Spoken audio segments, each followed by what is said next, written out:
ఆంధ్ర ఊటీ న్యూస్కి స్వాగతం.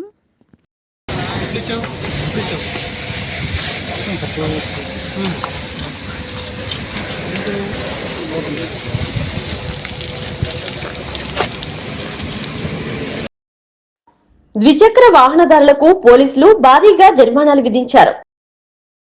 పాడేరు డీఎస్పీ షేక్ షహబాజ్ అహ్మద్ ఆధ్వర్యంలో పోలీసులు పాడేరులో 150 ద్విచక్ర వాహనాలకు జరిమానాలు విధించారు.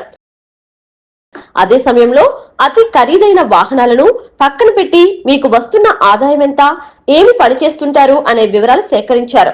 అదేవిధంగా స్టోర్స్, బైక్స్ నడిపే వారి వివరాలు సేకరించారు.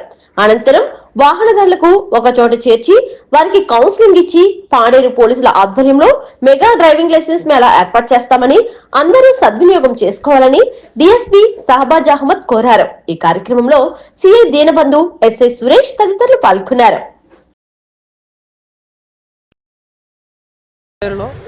ఒక చిన్న వెహికల్ చెకింగ్ లాంటిది కార్యక్రమం చేయబడడం జరిగింది. సో దాదాపు సుమారుగా 150 నుంచి 200 వెహికల్స్ వరకు బైక్స్ అవ్వడం జరిగింది. సో ఇందులో కొన్ని బైక్స్కి రిజిస్ట్రేషన్స్ లేవు, కొన్నిటికి లైసెన్స్ లేవు, చాలా వరకు హెల్మెట్స్ కూడా లేవు. వీటినన్నింటి మీద మనం ఫైన్స్ ఇంపోజ్ చేస్తున్నాం. సో పబ్లిక్ ఒకటే కోరికండి, సో ఖచ్చితంగా లైసెన్స్ చేయించుకోండి. లైసెన్స్ లేకుండా వాహనాలు నడపకూడదు. ఎవరైతే పేరెంట్స్ ఉంటారో పిల్లలకి లైసెన్స్ లేని వాళ్ళు ఖచ్చితంగా వెహికల్ ఇవ్వకూడదు. ఒకవేళ మీరు లైసెన్స్ లేని వ్యక్తులకు కనుక వెహికల్ ఇస్తే ఖచ్చితంగా లైసెన్స్ లేని నడిపిన వ్యక్తి మీద అండ్ లైసెన్స్ లేకుండా ఉన్న వ్యక్తికి ఇచ్చిన వెహికల్ మీద రెండింటి మీద కూడా మనము కేసు పెట్టడం జరుగుతుంది. దీంతో పాటు ఖచ్చితంగా అందరూ కూడా ఆర్సీ అప్డేట్ చేయించుకోవాలి.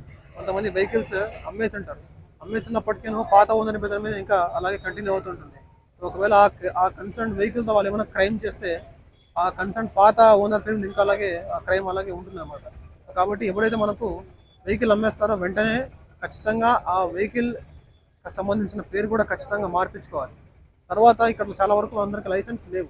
సో ఒక మెగా ఎల్ఎన్ఆర్ డ్రైవ్ లాంటిది లైసెన్స్ కోసం మనము ప్లాన్ చేస్తున్నాం. ఖచ్చితంగా ఆర్టీఓ అధికారులతో ఒకసారి మాట్లాడి ఒకసారి ఇది కంబైన్డ్గా police department and transport department కలిసి ఒక లైసెన్స్ కోసం ఒక డ్రైవ్ ప్లాన్ చేస్తున్నాం. అది త్వరలోనే మీ ముందుకు పెడతాం. సో అది ఖచ్చితంగా అందరూ కూడా సద్వినియోగం చేసుకుని అందరూ కూడా లైసెన్స్ చేయించుకోవాల్సిందిగా మనవి. చాలా వరకు హెల్మెట్స్ లేవు. ఖచ్చితంగా హెల్మెట్స్ పెట్టుకోండి. హెల్మెట్స్ ఉంటేనే సేఫ్గా ఉంటారు, మీరు సేఫ్గా ఇంటికి వెళ్తారు. హెల్మెట్ ఉంటే మీరు సేఫ్గా ఉంటారు, మీ ఫ్యామిలీ సేఫ్గా ఉంటారు. కాబట్టి ఖచ్చితంగా అందరి మీద కూడా హెల్మెట్ లేకుండా ప్రతి ఒక్కరి మీద కూడా మనం ఫైన్స్ ఇంపోజ్ చేయడం జరుగుతుంది. దీంతో పాటు చాలా వెహికల్స్లో చాలా స్పీడ్గా కానీ ట్రిపుల్ రైడింగ్ కానీ చాలా ఎక్కువ అవుతున్నాయి. సో దీని మీద కూడా ఖచ్చితంగా మనం ఫైన్స్ చేయబోతున్నాం.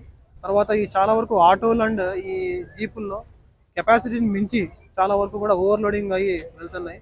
ఖచ్చితంగా ఓవర్లోడింగ్ వెహికల్స్ని కూడా మనము సీజ్ చేయబోతున్నాం. అందరి మీద ఫైన్స్ ఇంపోజ్ చేయబోతున్నాం. అండ్ చివరిగా ఏదైతే మన పాడేరు టౌన్లో చాలా వరకు షాప్స్ ముందు ఈ లోడింగ్ అన్లోడింగ్ వెహికల్స్ కానీ చాలా వరకు డే టైంలో వచ్చి ఇక్కడ వాళ్ళు లోడింగ్ అన్లోడింగ్ చేసుకుంటున్నారు. ఇది నాట్ అలౌడ్ అండి. ఖచ్చితంగా ఎవరైతే ఈ విధంగా డే టైంలో లోడింగ్ అన్లోడింగ్ చేస్తారో ఆ చేసిన వెహికల్ ఓనర్ మీద అండ్ ఆల్సో ఈ షాప్ ఓనర్ మీద ఇద్దరి మీద కూడా మనం కేసు పెట్టడం జరుగుతుంది. చాలా వరకు మనకు పాడేరులో రాంగ్ పార్కింగ్ ఉంటున్నాయి. సో ఖచ్చితంగా మీరు రాంగ్ పార్కింగ్ చేస్తే ఖచ్చితంగా రాంగ్ పార్కింగ్ ఫైన్స్ చేయబడతాయి. సో ఎవరు కూడా ట్రాఫిక్ని వైలేట్ చేయకండి, ట్రాఫిక్ రూల్స్ని పాటించండి. మన సేఫ్టీ సెక్యూరిటీ ఖచ్చితంగా పాటించాల్సిన పాడేరు పోలీస్